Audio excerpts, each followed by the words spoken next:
네, 2023년 올해 우리나라의 성장률 전망치 마지막까지 수정해 왔습니다. 저성장률의 대표 국가가 바로 일본입니다. 늘지도 않고 줄지도 않고 정말 천천히 낮아지고 있는 상태로 아주 오래 있었죠. IMF도 한국 성장률을 5차례 낮춘 끝에 1.4%로 내다보고 있습니다. 우리 정부의 수치와도 비슷한데요. 이렇게 바라보고 있는데 미국이나 다른 나라를 보면 성장률이 다시 증가하고 있습니다. 자국의 경제를 좀 키우고 젊게 만들려고 노력하는 건데 우리는 이대로 둬도 괜찮을까요? 전문가와 이야기 한번 나눠보겠습니다. 나라살림연구소 이상민 수석 연구위원 연결됐습니다. 위원님 안녕하세요. 예, 안녕하세요. 네, 성장이 무조건 크다고 좋은 건가 또 이렇게 바라보시는 분들도 있을 텐데 지금은 예. 일본처럼 낮아진다, 일본보다 낮아질 수 있다 이런 말이 나오거든요. 이게 어떤 의미입니까? 일단 그 성장률이 최소한 잠재 성장률만큼은 돼야 되죠. 네. 그런데 지금 현재는 우리나라는 잠재 성장률보다도 더 하회하고 있기 때문에 이것은 네. 굉장히 안 좋다라고 네. 말을 할 수가 있는 건데요. 예. 근데 그 일본만큼 낮아진다라고 말씀하셨는데 네네. 저는 일본만큼만 낮아져도 좋겠습니다. 지금 일본보다도 훨씬 낮아지고 있는 굉장히 좀 아주 이례적인 상황입니다. 잃어버린 몇십 년 이렇게 표현하고 있습니다. 그만큼 경제가 거의 숨죽여 있는 상태인데 잠재 성장률은 그러니까 정부가 인위적으로 노동이나 자본이나 통화를 좀 막 투입해서 재정을 예. 투입해서 경제를 부양하지 않아도 되는 게 바로 잠재 성장률인데 그렇죠. 그게 이제 어떻게 보면 기본 우리나라 경제 체력 아닙니까? 맞습니다. 그게 기본적인 경제 체력보다도 오히려 성장률이 낮게 된다라는 의미입니다. 더 안 좋아진단 말이네요. 더 안 좋았단 말이고요. 그렇죠. 이 굉장히 좀 이례적인 일인데요. 네. 제가 70년대생이에요. 네네. 그런데 제가 태어난 다음부터 여태까지 올해까지 우리나라 경제 성장률이 선진국 평균 또는 일본 경제 성장률보다 하회한 적이 네. 딱 2번 있었어요. 네네. 첫 번째는 1980년도. 그러니까 80년도는 왜 그런지 짐작하시죠. 우리 네. 79년도에 요즘 영화가 에너지 파동. 인기인데 네네. 그 쿠데타가 있었잖아요. 정치적인 격변도 있었죠. 네. 예, 맞습니다. 그래서 대통령도 없어지고 쿠데타 네, 한 맞습니다. 상황이 바로 직후가 80년이기 때문에 80년도 같은 경우는 우리나라 경제 성장률이 일본이나 선진국 평균보다 더 하회했고요. 네. 그리고 그 이후에는 한 번도 그런 적이 없다가 그 1998년도에 우리나라 경제 성장률이 IMF. 훨씬 낮았죠. 네. 98년도 왜 그런지 아시겠죠? 예, 온 국민이 물론. 고통스러웠던 IMF가 맞습니다. 지나가고 예, 있었죠. 그렇고요. 그리고 나서 올해 23년도가 네. IMF 이후에 첫 번째 맞이하는 선진국 평균보다도 낮고 일본 평균보다도 낮은 IMF 이후에 첫 번째 맞이하는 해입니다. 예, 아니 IMF도 이해가 되고요. 정치적 격변, 군사 맞습니다. 반란을 통해서 정권을 찬탈했던 그 역사도 이해가 되는데 그렇죠. 올해는 왜 낮은 겁니까? 그게 굉장히 이해가 안 가고 있어요. 네. 그래서 우리가 보통 생각하기에는 요즘에 세계 경기가 다 안 좋다. 전쟁도 2군데에서나 동시에 일어나고 있는 상황이잖아요. 네네. 그리고 미국이랑 중국 무역 분쟁도 있고 맞습니다. 우리나라는 그 수출로 먹고 사는 나라 아닙니까? 네네. 그래서 이 세계 경제도 안 좋고 무역 분쟁도 있고 그래서 우리나라가 다른 나라보다 좀 더 타격을 많이 받는다라고 알려져 있는데요. 네. 이것은 사실이 아닙니다.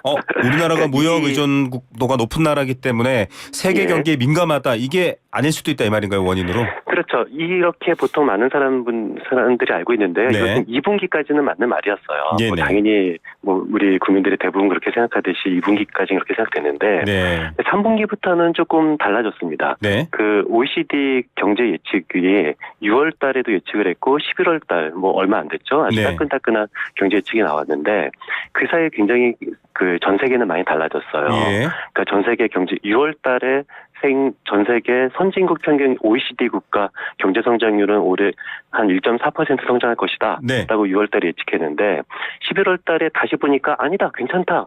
1.7% 성장할 것이다. 라고 예측치를 굉장히 높였어요. 예. 일본 같은 경우도 한 1.3% 성장하지 않을까? 올해 6월 달에 성장했는데 예. 11월 달에 보니까 생각보다 굉장히 괜찮다. 예. 한 1.7% 이상은 성장할 것 같다라고 예측치를 굉장히 상향했는데 예. 거의 전 세계 선진국 중에서 우리나라만 오히려 하락을 했거든요. 예. 6월 달에는 우리나라는 그래도 한 1.5% 이상은 성장하지 않을까라고 그렇죠. 예측했다가 11월 달에는 1.4%도 쉽지 않을 거다라고 예. 우리나라만 성장률 예측치를 하락했습니다. 예. 자, 지금 어제 나온 뉴스 또 그제 나온 뉴스 보면 아시아개발은행에서는 1.3입니다. 1.3%로 조정을 했고 예. 대신 또 물가는 0.3% 올랐습니다. 되게 어려운 맞습니다. 상황인데 자 그러면 일단 그 배경과 이유를 좀 봐야 되겠습니다. 이게 뭐 여러 가지 거시경제이기 때문에 단순한 이유는 아니겠지만 예, 가장 맞습니다. 우선적으로 꼽는다면 왜 이렇게 다른 나라는 그나마 좀 회복하고 있는데 우리는 또 오히려 더 안 좋아지고 있는 건가요? 그렇죠. 2분기까지만 보면은 다른 나라는 또 안 좋고 다른 나라는 안 좋으면 우리나라는 수출이 잘 안 되기 때문에 안 좋은 것은 너무도 상식적으로 이해할 수가 있잖아요. 네네. 그런데 3분기부터는 우리나라 수출은 완연한 회복세입니다. 네. 뭐 다른 나라 세계 경제가 좋아지니까 3분기 우리나라 수출은 회복세에 있는데 문제는 3분기부터 우리나라 경기가 그럼 수출도 살아나고 있는데 왜 안 좋은가? 네. 보면은 수출을 제외하고 나면 나머지는 내수잖아요. 네. 수출은 회복이 되고 있는데 네. 내수는 여전히 회복이 되지 않고 있는 것이 네. 현재 우리나라가 전 세계에서 나홀로 이 성장이 둔화되고 있는 이유라고 할 수가 있습니다. 네, 기업의 실적이라든지 이런 것들을 놓고 봤을 때와 달리 내수라는 건 사실 서민 경제나 국민 경제랑 밀접한 부분이 있잖아요. 맞습니다. 물가 부분도 사실 계속 고통스럽다고 하는데 연결돼 있다고 볼까요? 소비 위축이라든가 이런 부분이요. 그렇죠. 아무래도 내수라는 것은 그 투자도 하지 않고 소비도 하지 않는다. 소비 플러스 투자가 내수거든요. 네네. 뭐 상식적으로도 그런데. 그렇죠. 그런데 내수 안 좋다는 얘기는 이 국민들이 소비도 하지 않고 투자도 하지 않는다라는 얘기인데요. 네. 그런데 물가가 오르면은 당연히 소비 여력이 떨어지고 뭐 자산 가격이 하락이 되면은 소비 여력이 떨어지고 그리고 뭐 요즘에 가계비 또 문제가 된다라고 맞습니다. 하고 있잖아요. 지갑이 닫히고 있죠. 맞습니다. 가계빚이 높아지면 소비도 떨어지는 것은 뭐 맞는 얘기인데요. 예. 그런데 이것보다 사실 더 중요한 이유가 있습니다. 네. 그러니까 실제로 지표를 보면은 민간 소비나 민간 투자가 그렇게 좋지는 않아요. 좋지는 네. 않지만 그래도 열심히 그 마이너스까지는 아니거든요. 네. 그래도 플러스로 열심히 그래도 소비가 조금씩은 늘고는 있습니다. 네. 그런데 소비도 그렇고 투자도 그렇고 민간 소비와 정부 소비 둘로 나눌 수가 있거든요. 예, 맞습니다. 근데 지표를 보면은 민간 소비와 민간 투자는 뭐 좋지는 않지만 네. 그래도 꾸준히 성장하고 있는 반면에 네네. 정부 소비와 정부 투자가 마이너스가 돼서 네. 우리나라 내수를 이 정부 소비와 정부 투자가 줄어든 것이 내수를 끌어당기고 있는 거죠. 확실히 내수 부분에 있어서 이 개별 국민들이 참여하는 시장과 달리 정부가 있는 부분은 좀 규모도 있을 거고요. 예측 가능한 맞습니다. 부분도 있을 텐데 이게 지금 줄었다는 말이잖아요. 그러니까 예, 단적으로 정부가 돈을 안 쓰고 있다 이렇게 말해야 됩니까? 그렇죠. 우리나라 내수가 마이너스에 있는 일은 대단히 이례적인 일이에요. 네. 그 외환위기 때 내수가 마이너스였고요. 네. 뭐 그렇겠죠. 그 98년 그렇죠. 외환위기 모두 때. 힘들 때니까. 그리고 금융위기인 09년 때도 내수가 마이너스였고요. 네. 20년도 코로나 때도 내수가 마이너스였습니다. 이것도 네. 뭐 충분히 이해할 수가 있는데요. 어떤 금융위기와 외환위기와 코로나 위기를 제외하고서는 네. 올해가 내수가 현재 마이너스인데 네. 대단히 이례적인 일인데 예. 올해 내수가 마이너스인 것은 민간 소비와 민간 투자 때문에 벌어지는 것이 아니라 예. 정부 소비와 정부 투자 때문에 벌어진 일이다라고 지표를 보면 알 수가 있습니다.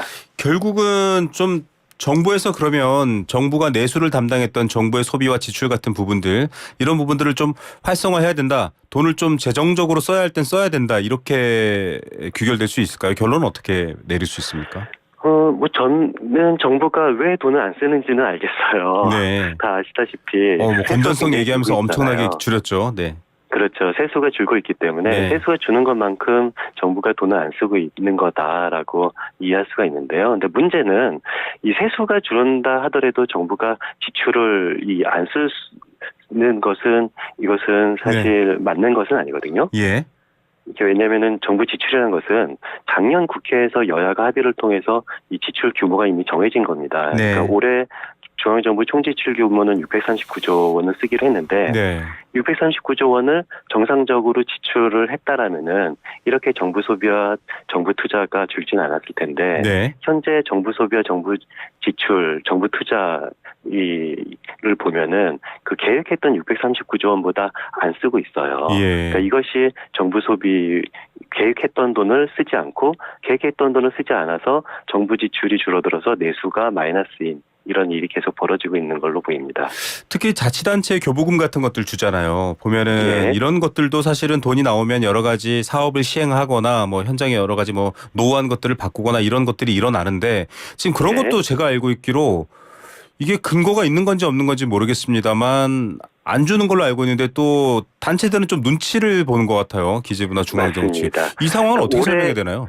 올해 본 예산에서 그 자치단체에 주기로 했던 돈보다 정부가 9월 달에 23조 원을 덜 준다라고 발표를 했었어요. 네네. 기재부와 행안부가 이 교부세, 자치단체 줘야 될 교부세나 교부금을 23조 원 덜 준다라고 발표를 했는데요. 근데 예산이라는 것은, 국가 예산이라는 것은 주먹구구로 운영하는 것은 아니잖아요. 네, 근거가 이미 있죠. 그렇죠. 네. 이미 작년에 여야 합의를 통해서 23년도 예산은 확정이 된 거고요. 네. 국회에서 확정한 예산을 지출을 하지 않을 수 있는 것은 사실상 근거는 좀 부족한 상황인 거죠. 네.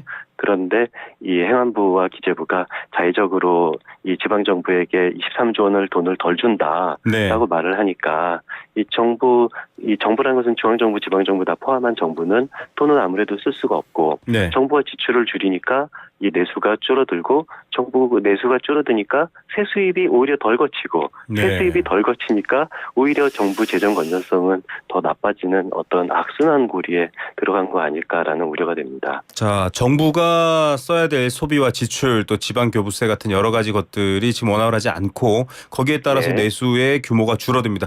경제의 덩치가 줄어들고 있는 걸 좀 성장률이 감소한다 이렇게 표현할 수 있을 텐데요. 쉽게는. 그럼 결국은 세금 네, 부족. 맞습니다. 을 지금 위원님께서도 말씀해 주셨거든요. 예. 이건 약간 또 정치적인 이제 공방 부분도 있습니다. 여러 가지 감세 예. 논란도 있기 때문인데 이 세수가 이렇게까지 예측이 안 되면 안 되는 거 아닌가요? 그러니까 얼마 벌지 모르는데 쓰겠다도 이상한 거고요. 얼마가 안 벌렸으니까 안 쓰겠다도 이상한 거고 이게 그렇죠. 개인 살림도 그러면 안 되는데. 예, 맞습니다. 그러니까 세수 예측을 60조 원 정도 실패했으니까 거의 당군 이래 가장 큰 규모의 네. 이 세수 예측 실패인데요. 근데 왜 이렇게 세수 예측이 실패를 했는지를 보면은 일단 감세 영향도 있고요. 근데 네. 감세 영향보다 더 중요한 것이 경기 둔화 때문에 세수가 덜 거치는 거거든요. 그렇죠. 근데 경기 둔화는 왜 생겼는지를 네. 또다시 보면은 민간 소비가 줄어드는 것보다 정부 지출이 줄어들어서 경기가 둔화가 되고 있는 상황인 거예요. 예. 그러면 위원님께서는 어떤 거시경제 지표를 알 수 있는 자료들을 통해서 지금 보니까 이거 민간도 물론 둔화됐던 측면이 있는데 그게 좀 회복되거나 상황 변화가 있어도 정부 쪽에서 확연하게 줄어드는 이유를 제공했다 이렇게 자료를 갖고 분석하신 거죠. 예, 그렇죠. 이것은 네. 한국은행이 계속 발표하는 지표에 네. 나와 있는 거고요. 그 정부 지출이 이 경제 위기 때 줄어드는 일은 과거에는 존재하지 않았거든요. 그러니까 예를 들어서 외환위기나 금융위기나 코로나 위기 때 네네. 민간 소비가 줄어들 때마다 정부가 지출을 늘려서 돈을 풀었죠. 내수 경기를 부양을 했었죠. 네. 그리고 그러다가 이제 좀 내수가 살아나면은 오히려 정부 지출을 줄여서 어떤 재정 건전성 확보하는 것이 맞거든요. 예를 들어서 09년도 그 금융위기 때 민간 소비가 줄어들어서 정부 지출은 굉장히 많이 늘렸는데요. 네. 2010년도 이제 민간 소비가 살아나니까 오히려 정부 지출을 이제 줄여서 이 재정 건전성을 도모하는 것이 과거에 기재부가 해왔던 재정 전략인데요. 네. 근데 올해 같은 경우는 이 민간 소비는 그래도 꾸준히 아주 높진 않지만 그래도 꾸준히 증가하고 있는 상황에서 네. 정부 소비와 정부 투자가 줄어들어서 그 내수 경기를 끌어내리는 것을 보면은 좀 안타까운 측면이 있는 거죠. 예.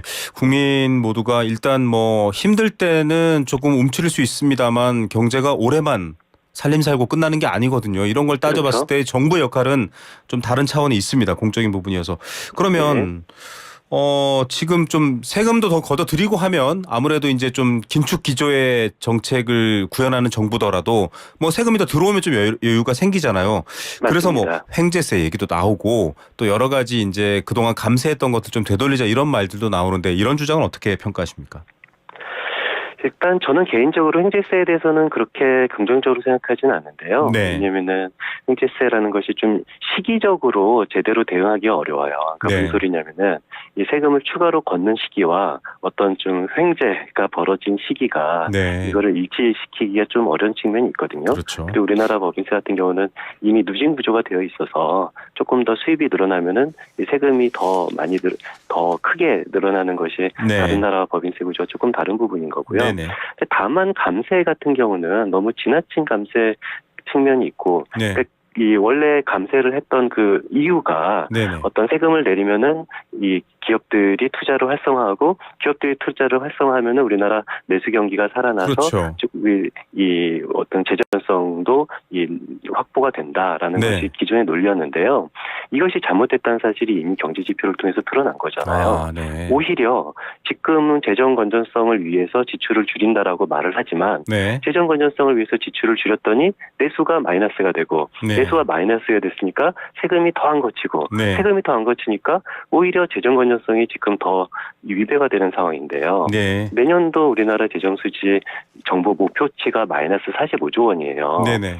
그러니까 이 말은 굉장히 재정 건전성이 위배가 되고 있는데 예. 이렇게 재정 건전성이 나빠지는 이유는 결과적으로 내수가 안 좋아서입니다. 예. 어떻게든지 내수를 좋게 만드는 것이 이 서민들 경제에도 좋은 것뿐만 아니라 어떤 우리나라의 재정 건전성을 좋게 확보하는 데에서도 내수를 좋게 만드는 것이 가장 급선무다라는 생각을 가질 수 있는 거죠. 예, 사실 저희가 여러 지향점이 다른 경제학자들의 인터뷰를 제가 이 이상민 수석연구위원과 말 나누기 전에도 기사를 봤는데 다 예. 대략 방향들은 다들 비슷하시거든요. 근데 좀 맞습니다. 이해가 안 되는 게 원래는 이렇게 선거 앞두고 여당이나 정부가 추경 좀 하자, 돈 좀 더 쓰자, 예. 야당을 설득하면 야당이 안 된다 이렇게 나오는 건데 지금은 그게 관행이죠. 이상해요. 예, 이게 왜 안 하지? 이런 뭐 보통은 그거 선거용 아니냐 안 된다 막 이렇게 공방이 그렇죠. 있는데 왜 예. 돈을 안 쓰는지 모르겠습니다.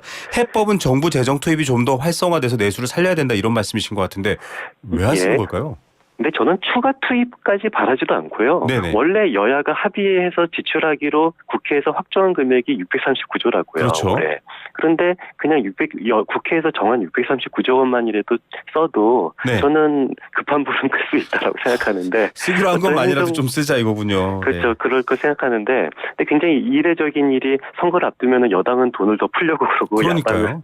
말리는 것이 원칙인데 근데 올해 같은 경우는 특이한 게 올해는 그냥 처음부터 추경은 절대 하지 않는다라고 네. 못을 박았거든요. 예. 근데 이 세수가 줄어든 상황에서 이 추경을 하지 않으면은 이 지출을 줄일 수밖에 없어요. 네. 추경을 하지 않겠다라는 그 과거 했던 말을 지키기 위해서 이렇게 예. 지출을 줄인다라고 저는 생각하고 있습니다. 알겠습니다. 끝으로 짧게 지금 뭐 많이들 나오는 보도인데요. 이 성장률이라는 건 결국은 국민 개개인의 경제 활동과 능력도 다 연결되어 있는 부분, 지금 내수 말씀하신 맞습니다. 부분도 있는데 인구 계속 줄고 있고 앞으로도 더 예. 안 날 거다, 뭐 결혼도 안 하겠다 이런 보도들도 나오고 있습니다. 예. 이렇게 게 있기 때문에요. 이것은 뭐 당연히 인구가 줄면은 GDP 성장률은 줄어드는 것은 확실한데 네. 그런데 1인당 GDP는 또 달라요. 네. 우리 국가 전체 GDP는 인구에 큰 영향을 받지만 네네. 1인당 GDP만 보면은 조금 인구에 그렇게 직접적인 영향을 미치는 것은 아니니까요. 예. 좀 다른 측면도 있다라고 저는 희망을 드리고 싶네요. 예, 좀 더 강소 국가가 돼야 되겠다. 약간 인구 적은데 부자인 선진국 이런 생각도 들고요. 그 방법 예. 어떻게 찾을지 정치권에 핸들을 드렸습니다. 핸들 잘 돌리시길 바랍니다. 오늘 말씀 여기까지 듣겠습니다. 감사합니다.